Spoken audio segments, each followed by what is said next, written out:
This is Agriculture Today, and I'm Shelby Varner with the K-State Radio Network. Roger McEowen, K-State and Washburn law professor, starts off today's show as he discusses topics concerning tariffs, deferred payment contracts, easement tax, and warrantless searches. K-State precision agricultural economist Terry Griffin continues the show as he explains the impact that space weather had on corn planting in 2024 and if growers can do anything to prepare for potentially another event. The Beef Cattle Institute's Brad White, Bob Larson, and Brian Lubbers ends today's show answering a listener's question on lung lesions associated with acute interstitial pneumonia. That and more is coming up ahead.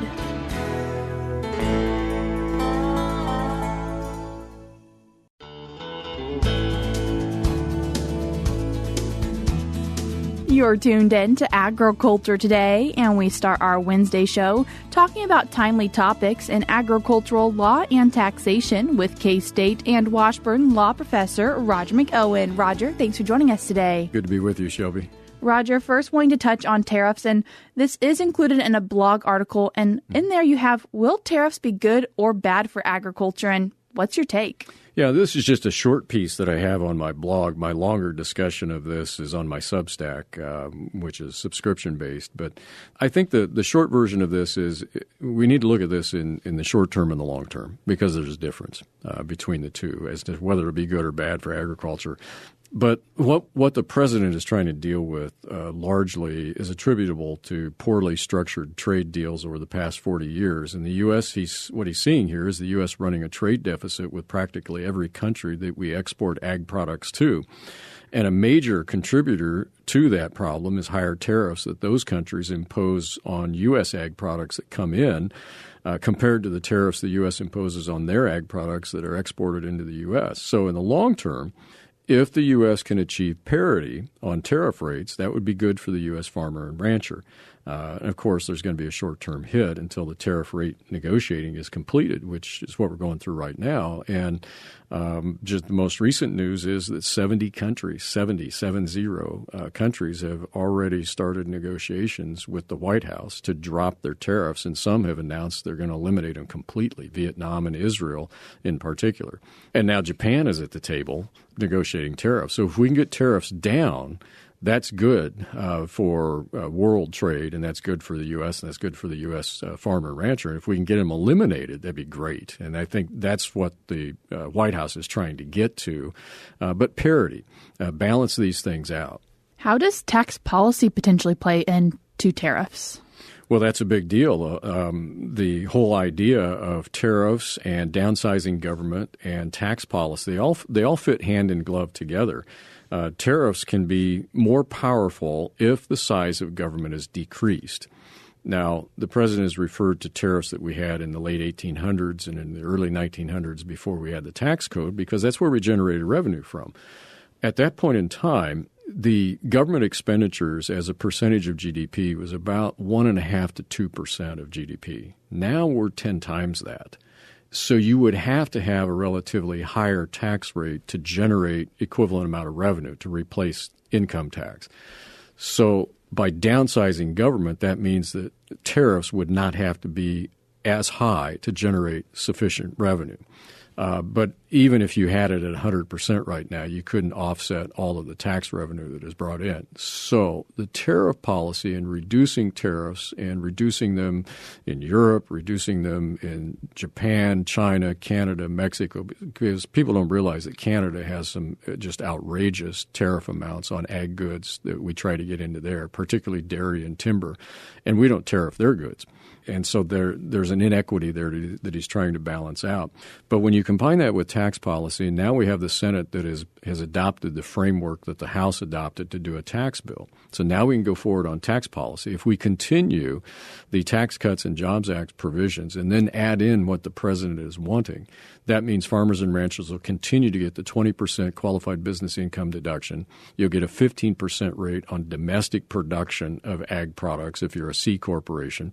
You're going to get 100% bonus depreciation. They're going to try to make that retroactive. Those are incredibly important to producers. The downsizing of government and tariff revenue can help pay for that. So this is all important that all three of these pieces of the puzzle come together, and hopefully sooner than later, so that we can advise people as to what tax policy will be going forward so they can make decisions now. And something else that also sometimes needs advisement on, deferred payment contracts. And there's a few different rules or specifications people and farmers need to make sure they have right when they're putting together these contracts. Yep, that's right. And this is the time of year that many farmers will sign those deferred payment contracts. And, of course, what they're trying to do is defer the crop that they're going to harvest, the income from the crop they'll harvest this fall, into the next year, because they've already deferred last year into this year. And so you want to push this year into next year, or you have a pileup of income. My point is, in raising this now, is make sure that you have the right written contract. You have to have certain things in those contracts to make sure that you're deferring that income properly, because you don't want the IRS to say, no, you didn't properly defer that. We're going to include that in income this year. So don't have the sale income credited to your account, and make sure the buyer does not set the proceeds apart for you. Make sure they don't allow you to have access to that money in the current year, even if you wanted it. So those are the three major requirements that these deferred payment contracts must satisfy. And then make sure the price of the goods is set at the specified time for delivery, but payment is deferred until the next year. So those are the major points. There's some finer points in there. Those are the big ones to keep in mind when you get into a deferred payment contract. If you're uncertain, see your tax counsel. And for these contracts, is there a key that maybe adds a little bit of flexibility into them? Well, one of the things, if you have multiple crops, I would suggest that you have a deferred payment contract for each crop, because the rule on deferrability is that it's 100% deferrable. Whatever you have under a contract, you either defer it or you don't. And you just defer. You don't make an election on the return. Deferral is just simply by reporting it in the next year. Or you report it in the current year and you don't defer. So there's no election. There's no form that you make. You elect out of the installment reporting by reporting it this year. That's your election out. Otherwise, you're deferring. So if I raise corn and soybeans and wheat, for example, if I have one contract that governs all of those, I'm either deferring all of the income from all three of those crops, or I'm reporting all of the income. I have no flexibility other than deferring it all or reporting it all. If I have a contract for wheat, a contract for corn, a contract for soybeans, I could defer corn and soybeans and report the wheat or any combination thereof. I've got a lot more flexibility in my tax planning. When I come down to the end of the year, again, I don't have to make that decision until after the end of the year, where I have a good picture of where I stand tax-wise. Maybe I could use some more income this year, fill up a tax bracket, not push myself into a higher bracket, or maybe I've had a really good year. I need to defer all three of those contracts to the next year. My point is, if I use multiple contracts, I have flexibility. And while we're thinking about different things with taxes, easement tax issues, and what are some different ways that an easement can be done? Easements are a big issue for farmers because you can get pipeline easements, you can get transmission line easements, could be above ground, below ground. Various types of energy companies have easements or seek easements on your property. One of the things you need to be aware of is there might be tax consequences associated with granting an easement or selling an easement. And the questions that come up would be, can I offset some of that payment by my basis in the land that's affected? Well, you might be able to do that. And in my article, I kind of walk the reader through the various types of easement payments that you might receive and what the tax rules are so that you're not paying more tax than you would necessarily have to. Something else included in this blog article, you talk about warrantless searches. And what is a warrantless search? Well, this is a constitutional issue. The Fourth Amendment says that the government has to have a warrant to search your property. You've got this expectation of privacy, and in those areas such as your home, there clearly is an expectation of privacy. The government has to get a warrant from a judge to be able to search that. And the catch here is, and it's an important one to agriculture, is back in 1924, the U.S. Supreme Court said that Fourth Amendment protection does not extend to open fields. Those are areas that the court said is immediately surrounding and associated with the home. Once you get beyond those areas known as the curtilage of the home, so the yard, any outbuildings associated with the home, you get into open fields, the government doesn't need a warrant to search those. Well, we might think, well, that's not a big deal, but it can be a big deal because don't just think of police here. You want to think of parks and game officials, game wardens that are looking to see what type of hunting activities you're doing. Are you baiting birds? Are you using illegal types of decoys? Well, that might be in a field, could be on the interior of your property, but it's away from your home on your farm or your ranch. Well, does the government need a warrant to search that? That's been an issue that's there have been several prominent cases in recent years, and several states have adopted more legislation on this to protect those areas from warrantless searches. Is there anything people can do?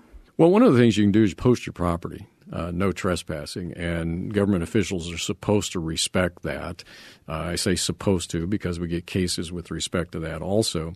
But a reasonable reading of the Constitution would require the government to gather probable cause and secure a search warrant before entering your property. And again, as I said, posting is going to help.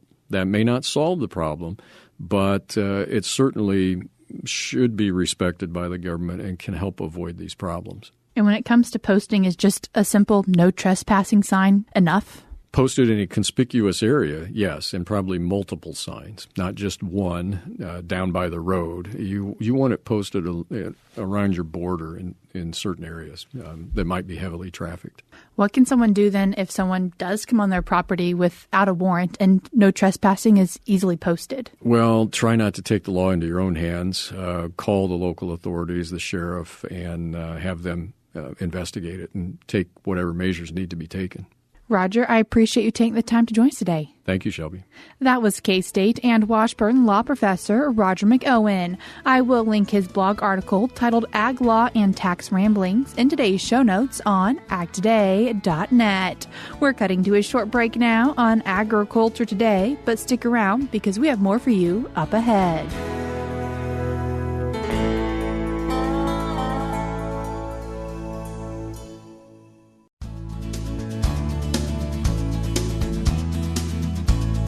You're tuned in to Agriculture Today, and we continue our show talking about how space weather impacted corn production in 2024 with K-State precision agricultural economist Terry Griffin. Terry, thanks for joining us today. Thank you, Shelby, for having me today. I'm looking forward to our conversation. Terry, what happened last year when it was corn planting season? So the weekend of May 10th. May 10th was on a Friday. May 11th was on a Saturday. On May 10th, we had a GPS or a GNSS signal degradation. It manifested as an outage for a lot of farmers.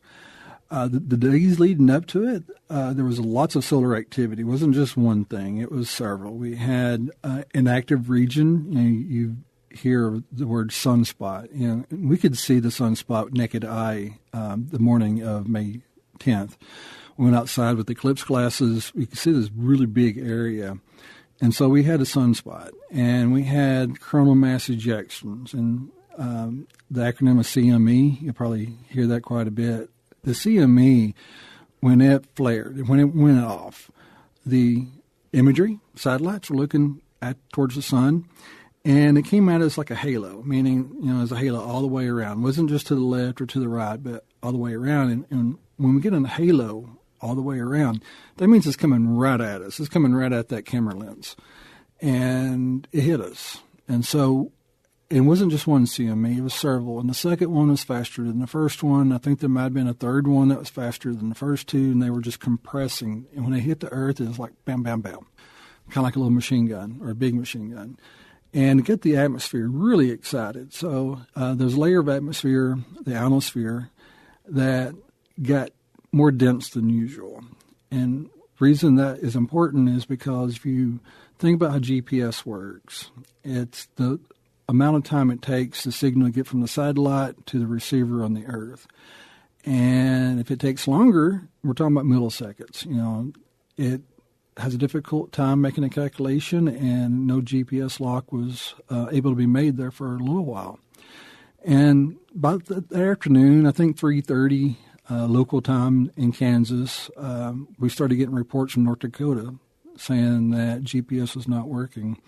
In the next 30, 45 minutes, it started getting reports in Kansas as well that we were having GPS problems. And so, to answer your question, it wasn't just one thing that happened. It was sort of a perfect storm, if you will, of solar activity with active region solar sunspot. It was coronal mass ejections. It was, and there was a radio blackout at one point. So it was several things that kind of a perfect storm that hit us on, started on May 7th. We could see some of these things happening, but the material from the coronal mass ejection moves really, really fast, but not the speed of light. So we could see the CME about 8 minutes and 20 seconds after it occurred, speed of light. But it takes, depends on how fast it's moving, 18 hours or so for the material to actually get to us. What all did this impact? What was the financial impact of it disrupting corn planting?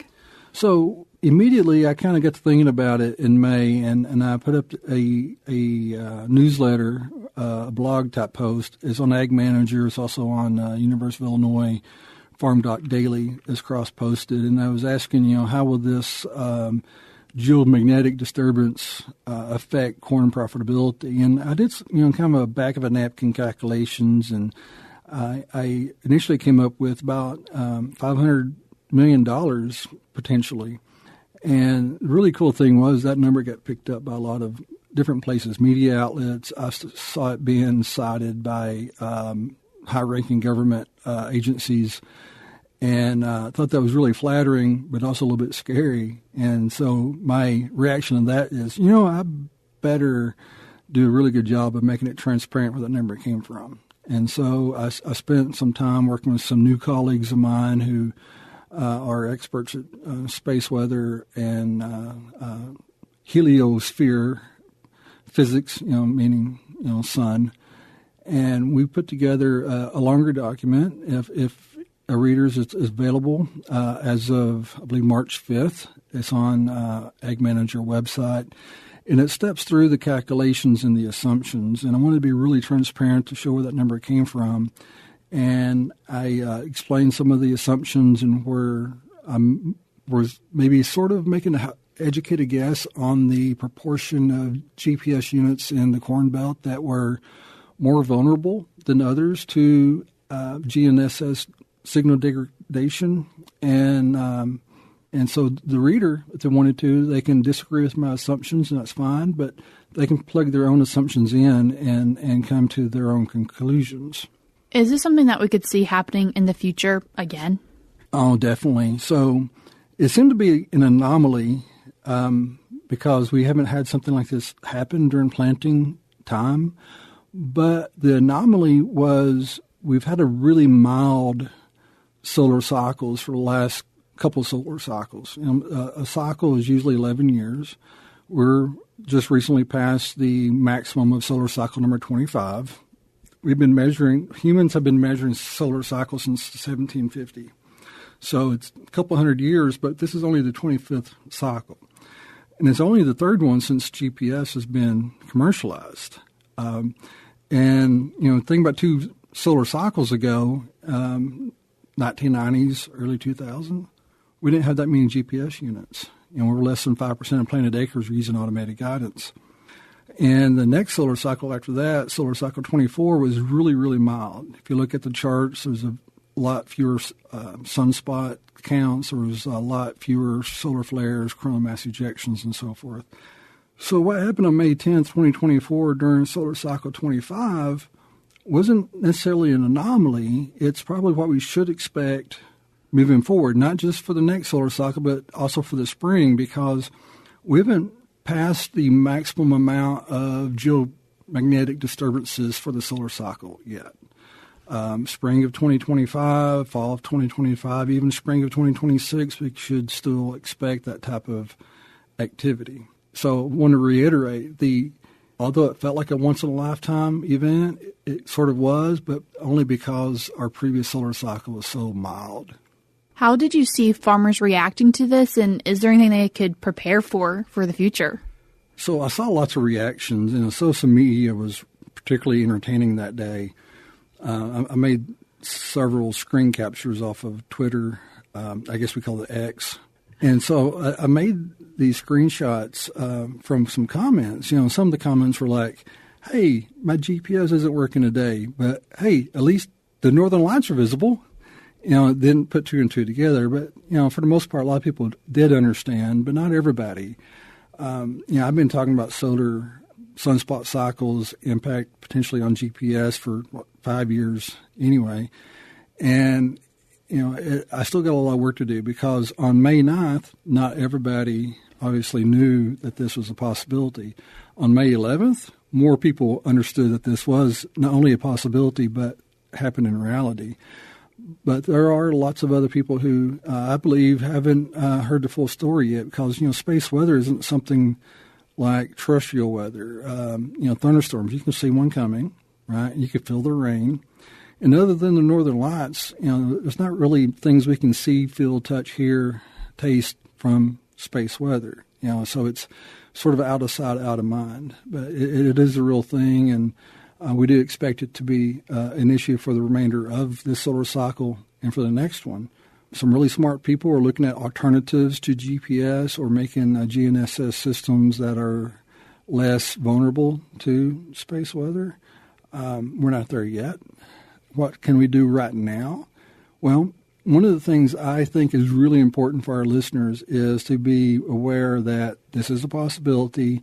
And if you're having problems locally with GNSS, it's important to know whether it's a local problem with your hardware or if it's a global problem that is outside of your control.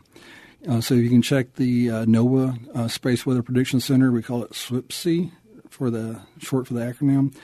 There's a really nice bar chart.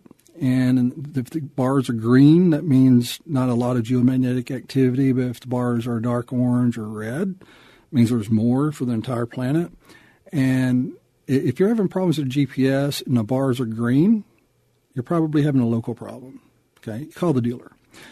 If you're having problems and the bars are dark red and it's been that way for 9 hours, it's probably not anything the dealer can help you with. It's the atmosphere is being activated by solar activity and nothing that we can do about it. So I think that's really the important thing to understand if it is something that is a local problem or something outside of your control.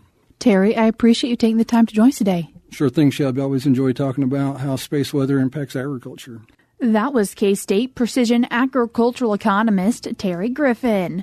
If you'd like to read his publications on this topic, I will link them on agtoday.net, or you can find them for yourself by going to onAgManager.info.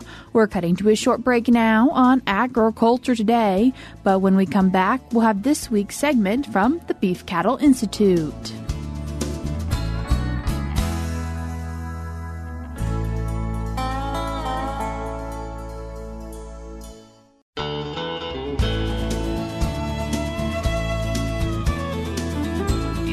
Tuned into Agriculture Today. I'm Jacob Cloughton for Shelby Varner, and we wrap up our Wednesday show with K-State's Brad White, Bob Larson, and Brian Lubbers on the Beef Cattle Institute's Cattle Chat podcast. Let's switch gears and go to another listener question, and this one was related to some of our discussions on acute interstitial pneumonia, or AIP. But in brief, it would be an acute lung condition of cattle that causes them to have severe illness with rapid onset. And the question from the listener was, have lung lesions associated with interstitial pneumonia ever been observed at time of slaughter? And they said, I'm not sure that some of these cattle will really recover. They may have been misdiagnosed. So, Bob, I'm going to start with you and get some input. Well, I've been obviously trained by some of the same people that trained this person that asked the question, in that I was trained that if a feedlot animal truly has acute interstitial pneumonia, the likelihood that they're going to die pretty soon is high, and that our recovery success is low, and the best we can really do is basically rail them early, slaughter them early, gain some value before they decline. And I think that might be true. I think the other thing is we've got some grad students doing some work looking at interstitial pneumonia. And I think one of the things we're learning is there's a lot we don't know. So I think there is that subcategory that would agree with what I just said and what this listener question is. What these really acute, rapid onset, really severe, I don't think too many of them make it to slaughter, but I don't think that's all of the cases of interstitial pneumonia. Yeah, again, been taught by a lot of the same people too, and I think historically that's kind of what we thought. But I think what we're learning from some of the projects we're doing here now is that there's probably a spectrum of disease, right? And so not every animal that has these AIP-type lesions has them to the degree that it's going to cause a mortality. And then we're actually finding that there's interstitial pneumonia, which is air kind of trapped outside the bronchi, the part of the lung that exchanges gas. And there's bronchopneumonia, and that's an infectious pneumonia inside the bronchi. But what we're finding are a lot of cases have lesions that are consistent with both diseases. And so I think there is kind of a spectrum. And so if it's what we think is a